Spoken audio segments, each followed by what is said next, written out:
Hey everyone, welcome to another episode of Stress Test, the heartbeat of a healthy leader. We are excited to have Stephen and Karen Blandino with us, two incredible leaders we're going to tell you about in just a moment. But every week, we have great leaders and great interviews on this podcast. And if you'd like to follow us, we'd love for you to go with us on the journey.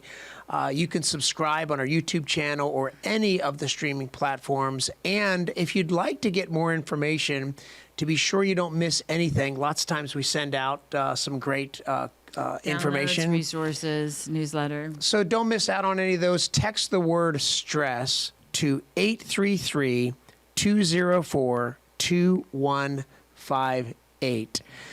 Today is a great opportunity to be able to go on a journey with two people who launched the church, Seven City Church in Fort Worth, Texas.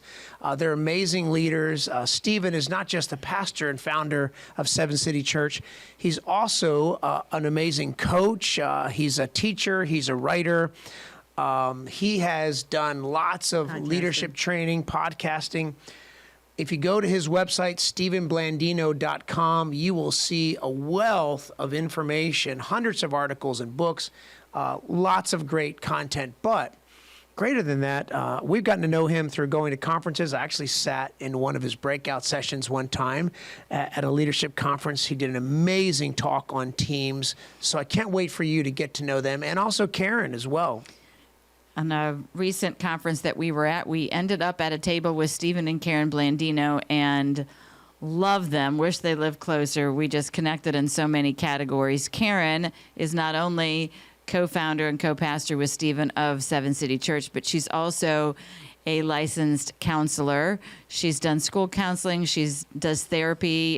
She has her own practice, does individual couples therapy, EMDR. If you know anything about is a therapeutic practice for trauma. And she will have so many wise things to share.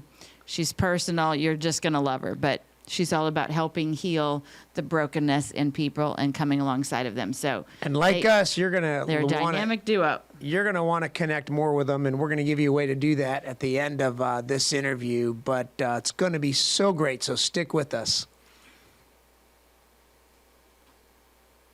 Well, hey, welcome, Stephen and Karen. So glad you guys are with us today. Hey, it's great to be with you guys, and thanks for what you're doing as well. Sure. The podcast is A, it's a great idea, and B, I know as I've listened to it, it is definitely helping people. So thank you for what you're doing and the investment you're making in pastors and leaders. That's awesome. Awesome. So you guys were the two downloads that month.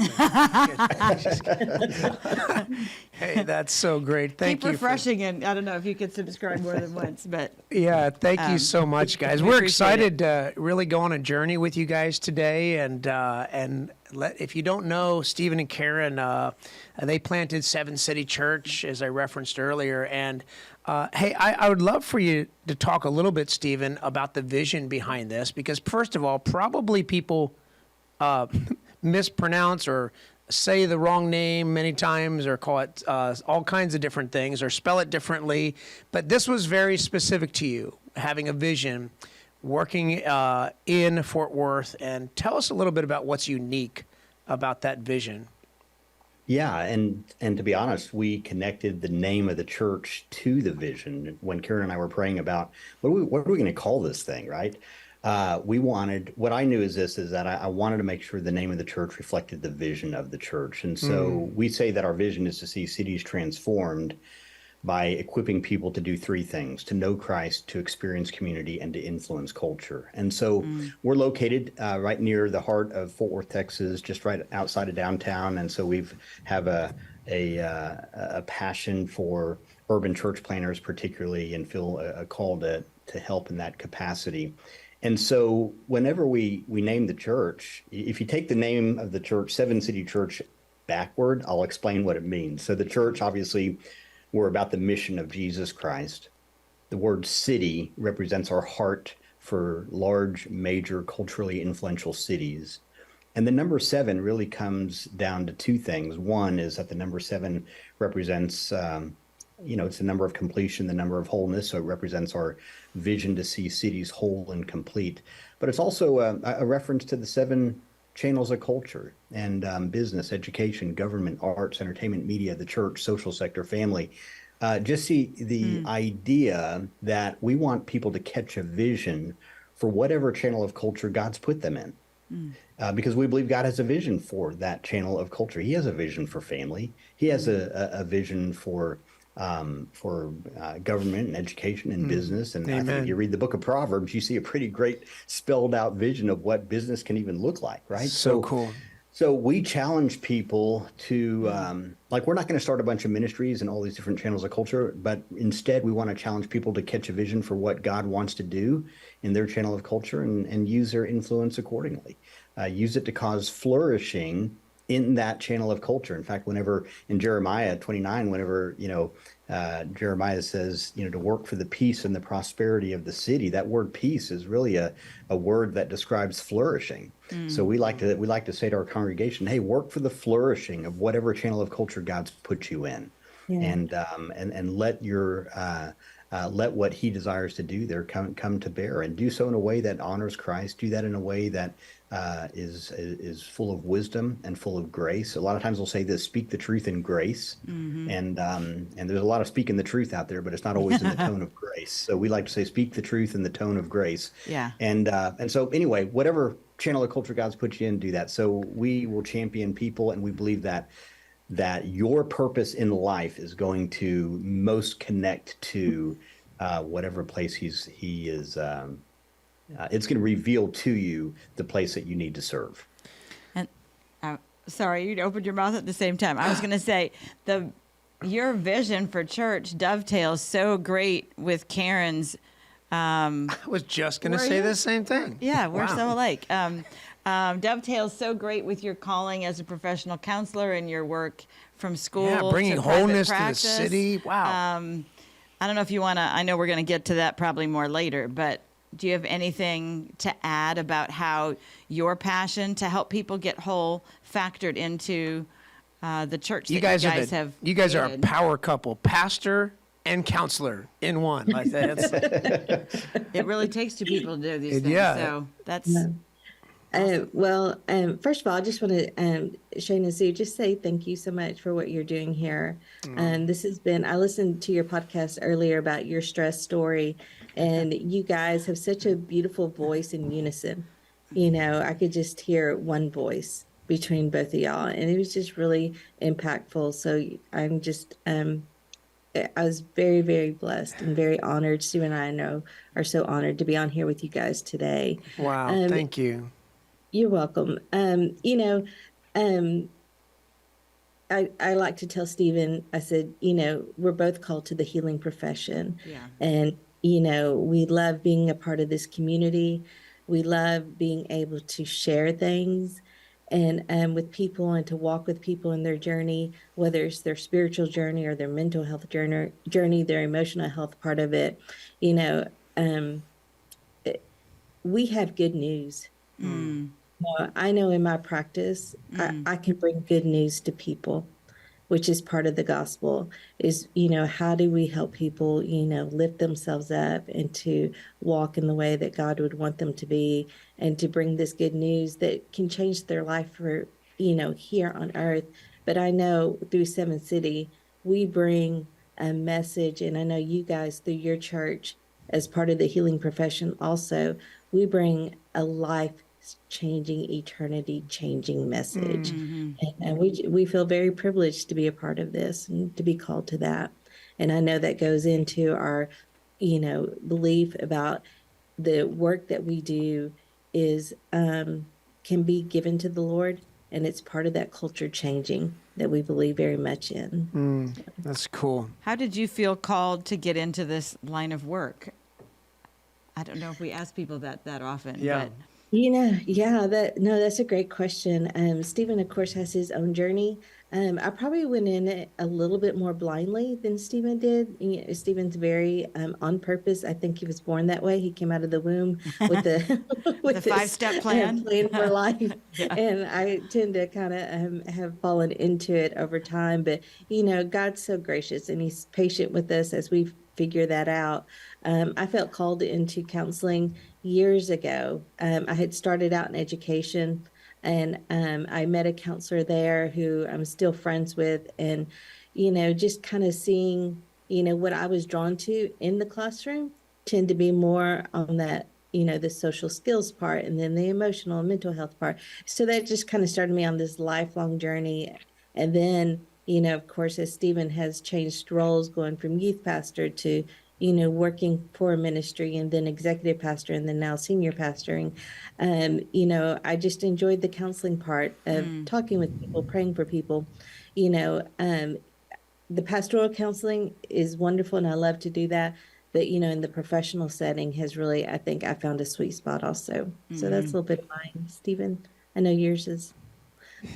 Yeah, I mean, for me, I'm like Karen said, I have an affinity toward the message of life purpose, and so it's an area that years ago I had a friend that I worked with who really mentored me in the area of life purpose and helped me clarify what is my life purpose, and that journey eventually led to the point where it just became a theme in some of my teaching as well as I wrote a book about it, and so it's just always been something I've been drawn to, and I think the Lord's kind of helped me understand some pieces, hopefully, to help people unpack that journey for themselves. And so I think when you're kind of drawn in that direction, you want to make sure you've kind of got it unpacked in your own life. And so I've just gained a lot of clarity about, okay, here's how God's wired me, and here's how that comes to bear on what He's called me to do. Still figuring it out, I bet. So that doesn't ever change, does it? The calling that keeps on giving. Yeah, and the assignments change, obviously, but I think there's an undergirding life purpose that's driving all of it. And I like to say the life purpose is the umbrella, and underneath the umbrella are the different assignments and roles that God calls you to. The umbrella stays the same, but the assignment, the roles, they tend to change over time. That's really profound. Don't you think it takes wisdom to get to the point where you can see your life calling as an umbrella rather than a certain vocation? That's good. Yeah. Ministers, I know sometimes it gets confused. Like I'm locked in here, or I feel boxed in, or this I don't have a passion for this thing that I'm doing the way that I used to have a passion. And if I can see God's calling as an umbrella rather than Well, and you mentioned the purpose job that's driving you. Yeah. then it's less limiting. Well, it's not limiting because God's not limiting.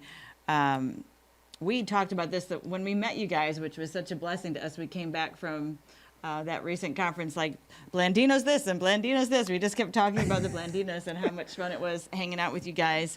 And I remember we both had this similar discussion about church and not calling change, but perspective. How to adapt in this post-pandemic world in the life of ministry and in this calling of healing and trying to help people heal the brokenness, because it's a different, I mean, we're always broken. Humanity's always broken, right? But now we have this added element of brokenness. And so I just wondered if both of you, whoever wants to pipe in first or whatever, would like to talk about how has your calling under the big umbrella changed maybe within the last few years, or has it changed? How have you adapted? I mean, for me, there's so the calling has remained consistent. So I'll often say that my life mission is to lead, coach, and equip. And the people that I'm leading, coaching, and equipping are churches and leaders. And I'm leading, coaching, and equipping those people to do three things: to engage in personal growth, to discover their full potential, and to use that for kingdom advancing purposes. And so how that gets carried out is going to vary, right? So for me, The roles that I focus on to help carry that out are pastoring, are writing, and coaching. Those tend to be the primary areas for me that plays out. So over time, those roles have expanded, and there's been some things I've had to say I'm not going to do anymore. You know, here in the last, I also was an adjunct professor for a while, and I just realized I've got to start focusing my time and energy more purposefully, and I pulled back from that because I just realized while it's great, it wasn't where I needed to be putting my time because of there's only so much time, and you got to choose your opportunities carefully, and doesn't mean you don't appreciate them, but where's the Holy Spirit leading you in that process to take your God-given gifts and use those to make a difference. Karen, what about you? Has anything changed? Yeah, gosh, I feel like I have a huge list of things that changed.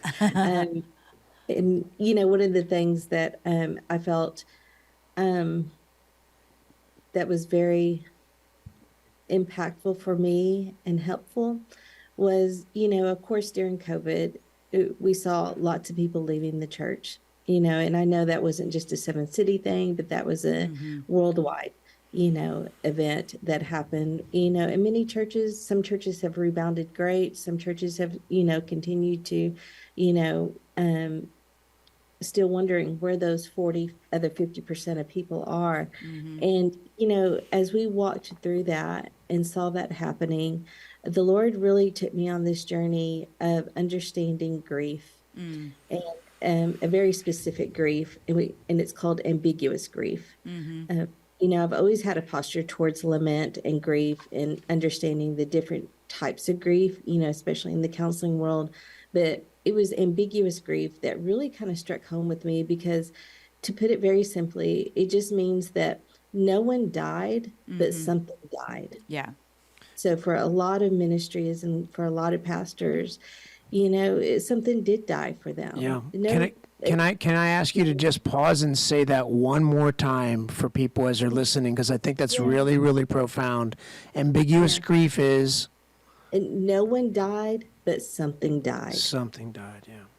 Yeah, just to sit in that and to realize, maybe some certain dreams died in that, relationships died, people that you thought would be with you, for years and years in ministry, and people always ask, why does it hurt so much more, when people leave? And there's definitely the component of the friendship, but there's also the linking of our arms of doing kingdom work together, and when that's separated, that can be really hard.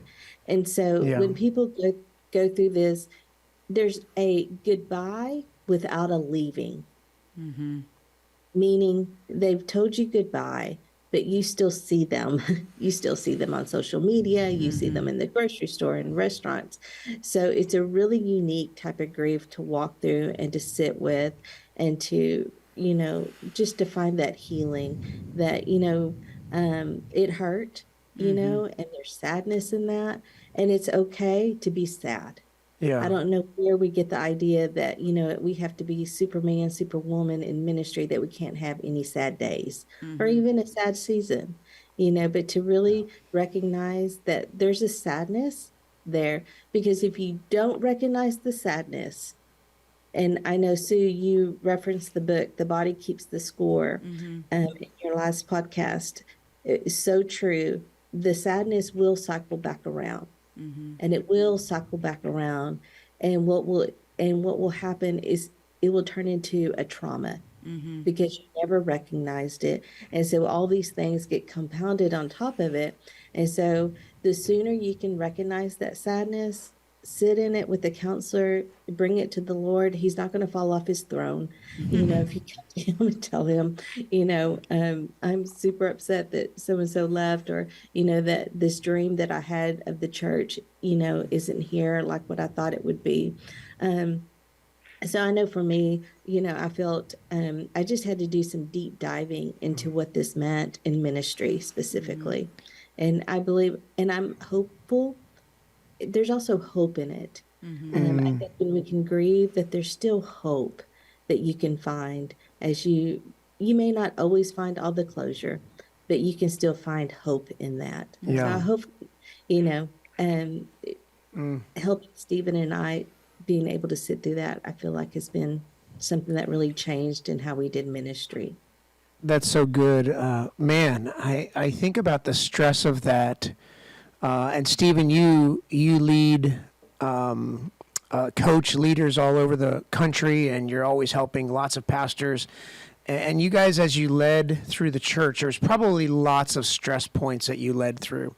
But one of them, I think you just brought up, Karen, and that is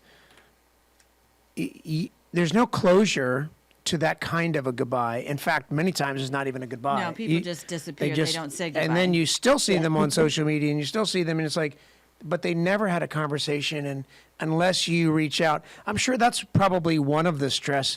Stephen, do you notice any other factors from other leaders you're coaching, or when you guys have been leading the church? Would you mind sharing, even both of you, just some of those tougher things that have added stress And how to get through them. and how you've been getting through them? Yeah. Yeah, one of the things that, in terms of getting through, because the things that add stress, I mean, obviously they're wide and they are varied. I know for us, obviously COVID was an immense amount of stress. If I look at COVID for us, it wasn't just COVID, it was also that we had a tremendous amount of staff turnover over that period of time as well. That created a lot of stress. You felt like you could never get momentum. Even when I go back to early in our ministry, when just 18 months after we planted the church, I had heart failure. My mitral valve unexpectedly ruptured, and you're out of the pulpit for 6 weeks, and so you're there's always curveballs, it feels like, that come your way. And I think one of the things that I encourage leaders to process through, and that I've found is really critical, and I think the research bears it out as well, is the importance of perspective. Your ability to maintain perspective during hardship is critical. In fact, Dr. Bobby Clinton has talked a lot about leadership and has done immense amounts of research in Scripture. And one of the things that he's observed is that a leader has to have a lifelong developmental perspective, where they expect God to shape them over their lifetime, and recognize that one of the things God uses to shape us is pain. I'm not saying the pain necessarily comes from God. I'm just saying God redeems it. He's in the specialty of saying, look, I know it hurts, but if you'll allow me, I can use that to shape you and develop you. And if a person does not have that developmental perspective, they cannot finish strong. They cannot finish well. Karen and I have been talking a lot recently that it's the long game. Ministry is a long game, and our ability to have a developmental perspective that realizes that God uses all of life to prepare you for all of the rest of life is critical. Otherwise, we'll get really bitter. We'll become angry. There'll be all kinds of things that just kind of get in the way. And I think that is part of what has led to a lot of people giving up, quitting. And I don't mean that in a judgmental way, but here's something I've been challenged by recently, is that when you quit the known, you simultaneously quit the unknown. And what I mean by that is that when you quit because things are painful, because things are hard, because things are such a struggle, and you don't feel like you're gaining any momentum or progress, it just hurts. When you quit in that scenario, you simultaneously quit the unknown. In other words, you don't know what breakthrough is coming. Right. You don't know what promise is yet to be fulfilled. You don't know what God ultimately wants to do a year from now, 2 years from now, 5 years from now, 10 years from now. So we oftentimes quit the known, but we don't know the unknown. We're also simultaneously quitting, and therefore we never experience it. Wow. And, Mark Batterson talked about this one time, where he talked about, hey, whenever they had 25 people at National Community Church, he said, it would have been easy to say, well, we're out, right? I mean, it's only 25 people, but he said we simultaneously would have been leaving all of the miracles that God was going to do in our future. And I think that's the challenge is be careful that you don't quit the known just because it hurts and simultaneously quit the unknown that you never get to experience. It's really hard, isn't it? And that takes perspective. Yeah, that's really hard to have that perspective in the midst of your pain. There's probably a lot of leaders listening and those that you've been coaching that have hit those walls. What are some of those walls that you think leaders are hitting while they pastor especially, but leadership certainly applies in a lot of places that are going, I can't keep my perspective through this wall. It's something's, what are some of those things that you've noticed? And Karen, I'd love for you to weigh in on this too. Like maybe you have a different perspective as a counselor too. Well, I'll tell you one of the walls I've personally hit, and that is whenever you work so hard and yet you don't feel like you see any progress. You know, it's one So thing true. to work hard. It's one thing to work hard and see the fruit and go, yes, like this is worth it. I know it's a lot of work, but man, look what God's doing.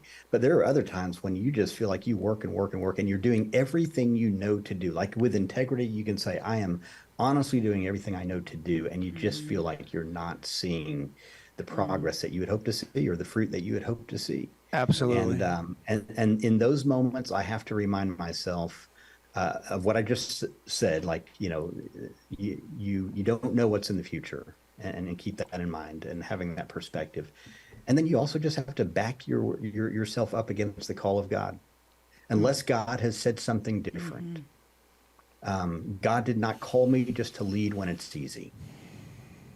He called me to lead through every season. And some of those are great and some of them aren't. Babe, I know you can add to that as well. Yeah. So for Stephen and I, one thing that, that really helps is that we have a touchstone. You know, we have something that we can physically go back and touch and read that reminds us of why we are in this profession, why we are called here at Seven City Church. And there are many times where, I know at least once a year, Stephen brings up that letter and the impact of it and what the vision that God, poured into him. We have it printed. We have it on his wall or on a table actually in his office as our touchstone, as something that we can go and look at each week and to remember this is why we're here. I think another thing that really has helped is understanding the focus of being in the present on a Sunday, being in that present. It's really easy, especially as the leaders of the church, to look to see, how many people are here, how is worship going, does the church look okay? Are things running in order? And which is natural, these are our babies, we want them to do well and to be growing and all those good things. And there's nothing wrong with that. But I think sometimes our focus can be on, well, I wonder what's going to happen next Sunday. I wonder what's going to happen in a couple of months. How many more people will be here? How much will we have grown? And the Lord just reminded me one Sunday of, I need you to look at who's here today. Who's here beside you. Notice them and focus on them. I'll take care of tomorrow. To notice them. And so that was just a really, correction. It was a tender correction, that I needed, that, where Jesus is like, just focus on who's here today. I got you tomorrow. I got your back there. Do you think that our perspective is massively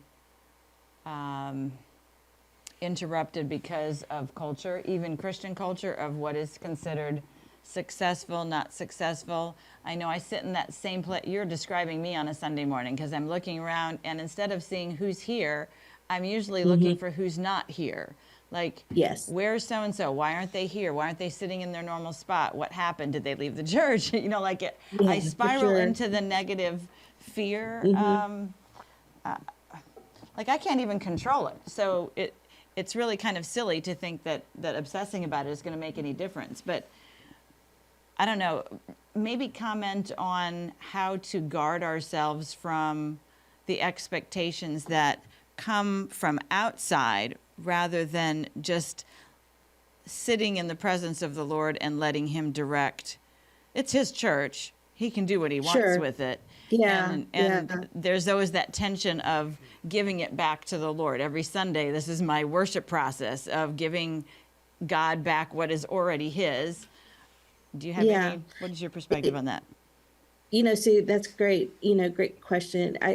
It does take practice, and it does take some deep breaths, to recenter yourself, in the service, especially if that's where your mind is going, is just taking some deep breaths and just remembering, okay, God, refocus my attention where it needs to be.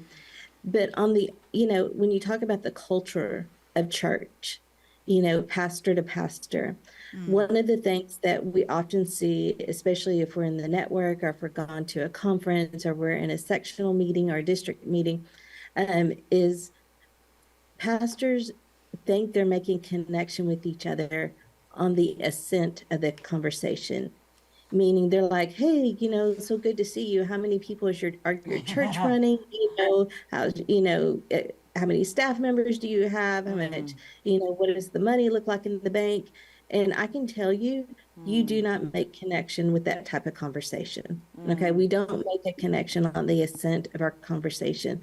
I'm not saying that we go down into the gutter and that we go down into the woe is me, but our connection is actually made in the transparency of a conversation, of not worrying, what so-and-so's church is doing or what speaker they're having or how big their conference was, but how are you doing?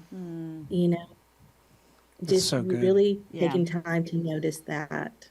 Yeah, we connect on the pain points, and I think anytime we go to an event where we interact with people, if we never get into one of those vulnerable conversations about how hard something actually is, we go away feeling like I didn't meet anybody, I don't know anybody there. And I think the trick with that is sometimes we can be oversharers. And so sometimes we in an attempt to they've met us, they know. In an attempt to make connectivity happen, right? Then maybe we do share a vulnerable point or a hardship, and then it's the worst feeling in the world for that other person to be like, "Well, we've doubled in the last month." Okay, well, then I feel suddenly unsafe and I don't want to share. So there is that shared pain that helps be real. You're looked on with pity. And there's nothing wrong with celebrating each other. No. I think there's definitely a place and a need for that. But does the conversation, if you're really wanting to connect with people, that's not what you lead with. Yeah. You lead with, hi, how are you? That type of conversation. That's simple, but that's so good. Yeah, how are you? I mean, that's I just asked someone the question the other day, and they gave me the typical, I'm good. I said, no, really, how are you? What does good mean? Yeah, and that person got emotional in like 10 seconds, and I was like, wow. All I did was change the tone of that question. Kurt Thompson says it so well. He says, and this is what you're doing, Shane, in that he says, when we are born, we are looking for the person who is looking for us. Right. And when you can ask, what does good mean? What do you mean by that? You are that person looking for them at that moment. And you're reaching such a tender, vulnerable spot for them. Yeah. And you are going to see the tears. You are going to see that connection. That's so good. We've got to connect for real. And speaking of which, wow. Well, hey, I'm only interrupting to say that was part one of a 2-part interview that we're doing with the Blandinos. So don't worry. There is more Blandino wisdom to come. But hey, in part one, already it's been amazing. Are you asking me to talk about my favorite part? Well, you can if you want to, but if you're not, I'm ready. Yeah, I'm so excited that we had them for a whole hour. We could have gone easily hour and a half, 2 hours on them sharing their wisdom. But one of the most profound things that I thought Karen said in part one is explaining ambiguous grief. So ambiguous grief is when nobody dies, but something dies. I think post-pandemic, we all have ambiguous grief, and many of us, I mean, we encounter this. Not everybody even still understands what happened or how it's affecting them. They just know they don't feel right. And so she did a great job in explaining that sometimes there's a leaving without a goodbye, which then presents a closure issue. And as leaders who are often on the receiving end of people leaving without saying goodbye or friendship stopping without closure, that sadness that's not dealt with turns into trauma. Your body keeps recycling that and trying to cope with that. So it's really, really important that we cling to hope, that there's hope when we're in a grieving process. And that is critical for our spiritual and emotional healing, that we hope in the right places. We don't try to fill the void. We lean into God and what we believe that He's doing in our lives. Yeah, and I love the way Stephen talked about having perspective and purpose that pulls us through the pain, because there's going to be pain, and pain can shape us if we can keep perspective through it. And oftentimes, I loved how vulnerable he was to say, we just want to quit. I mean, if you're a pastor, if you ever get asked the question, how often do you want to quit? It's like every Monday, right? Like once a week. But if you do, when you quit the known, he said, you quit the unknown also, which wow, that was powerful for me to think about. You never know what God intends to do, how He intends to redeem the sadness and the suffering and the hardship and the things that don't make sense. Yeah. God has a redemption plan for that, but very often we bail or we sideline the painful parts because we don't want to live there and we don't want to think about it, and so then we miss what God wants to do with that. Man, and I want to tell you what really got me, but that's actually in part 2. So I didn't just do that on purpose. Part 2 of this conversation, we really get into some great things about some of the lessons that have come out of those pain points. So I can't wait for you to learn more about the Blandinos. Go to StephenBlandino.com or Karen at KarenBlandino.com. and learn more about them and follow them. As always, we'd love to get you some content, and subscribe on our YouTube channel or any of the streaming platforms, or you can text us as well. And if you'd like to get information from us, text the word stress to 833-204-2158. And if you do that, give you a few prompts to give us your information, and then we'll be in contact with you right away. As always, thank you for being with us on Stress Test.